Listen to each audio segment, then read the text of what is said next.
I want to start this off by saying I am going to talk about a lot of the bad things first, but I did absolutely love this game. Like, I like this game a lot. When I play this game, the two games that immediately pop into mind are The Witcher and Dragon Age.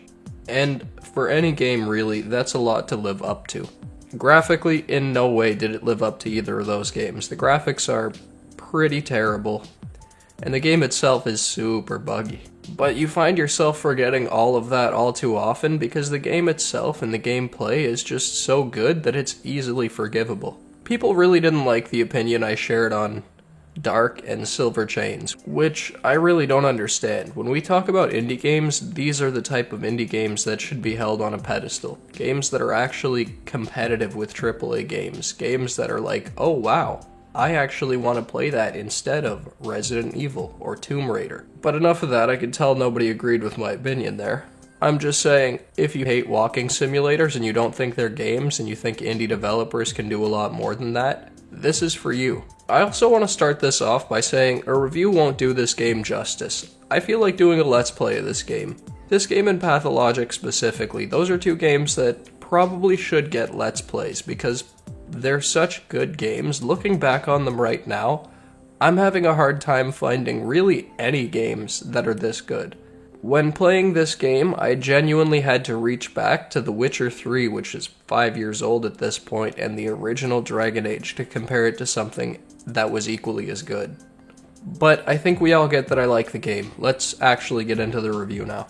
GreedFall is a third-person RPG, and it wears that title proudly. A lot of your choices in this game carry a great deal of weight. To start it all off, like I said, the graphics are worse than The Witcher 3, possibly even worse than the original Dragon Age. But, just like everything else in this game, the combat presents you with a multitude of different opportunities, including not participating at all. The weapon and ability variety is really fantastic and really well thought out, and it allows for combinations in combat that I'm not even sure the developers thought about.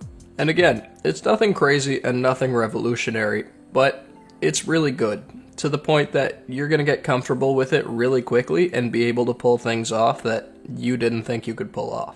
But again, like I said, the game is super buggy. Sometimes enemies will completely skip their attack animations, sometimes enemies will attack you through walls, sometimes enemies will fire projectiles at you through walls. But as far as the combat goes, I think in my 20 hours of playtime I only ever had 2 bugs with it, which isn't terrible. It's not great either. But this game is fairly good at autosaving, even on the hardest difficulty, so I can't say it bothered me. But I don't think there's too terribly much else to say about that. Let's talk about the audio in this game. The audio quality is actually pretty good. They balance music, ambient noise, everything of that variety fairly well. The one place it really falters in is voice acting. Now, a lot of this has nothing to do with the voice actors because it's mostly just awkward pauses in between people talking. But I'd say for the actual voice acting itself, it's 50-50. Some characters did an extremely good job and some characters were fairly mediocre, like your cousin. The main character, for the most part, I felt was done fairly well, but it came off a little odd at times. Most of the dialogue happens within cutscenes, so having characters talk over one another is never really that much of a problem in this game. It doesn't happen as far as I can tell. But speaking of dialogue cutscenes, that's an excellent segue into the next part. The graphics are easily the worst part of this game. For the most part, I don't really mind games that aren't great graphically. If they're not up to modern standard, oh well, as long as their art style is good and the design is good. The art style is great in this game. It's the design. I feel like they went too far too fast. They tried way too much, and a lot of it just ended up looking like a blurry mess. It's extremely noticeable. And I was talking about the dialogue cutscenes. The facial animations and the actual lip sync for when the characters are talking is terrible. Like, it's really bad. I found the camera angles too, in gameplay and in cutscenes, just to be really awkward. Not all the time. Sometimes they were pretty decent, but about half of the time I found the camera angles to just be absolutely terrible, and I found my vision was clipping into something.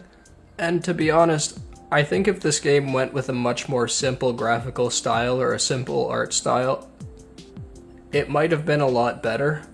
I might have even rated it higher. Because the thing about a game like The Witcher 3 was it was absolutely stunning and beautiful. But it was also really well optimized, to the point where I could play it at a solid 4K 60 FPS the entire time. This game doesn't look better than The Witcher. It doesn't have higher quality textures than The Witcher. It doesn't have anything of that variety. It just has much, much worse optimization. This game was stuttering and sputtering at 1080p. And again, I played this on PC, so I don't really know how it is on console. And honestly, that's a really good transition into the next part, which is world size and loading screens.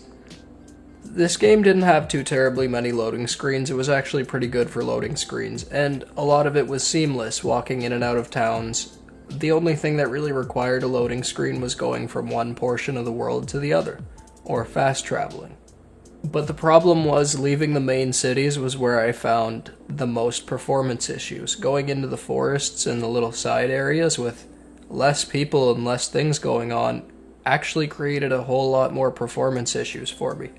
And honestly, the frame drops all seemed pretty spontaneous. I couldn't really put my finger on any reason as to why they were happening, because again, I felt like I was getting a lot better frame rate in a lot more intense areas. With that said though, the world size itself is pretty good, and I would put it on more of a scale of something like Dragon Age than The Witcher, because the world is a lot smaller than The Witcher, but it is still very large, I will say that.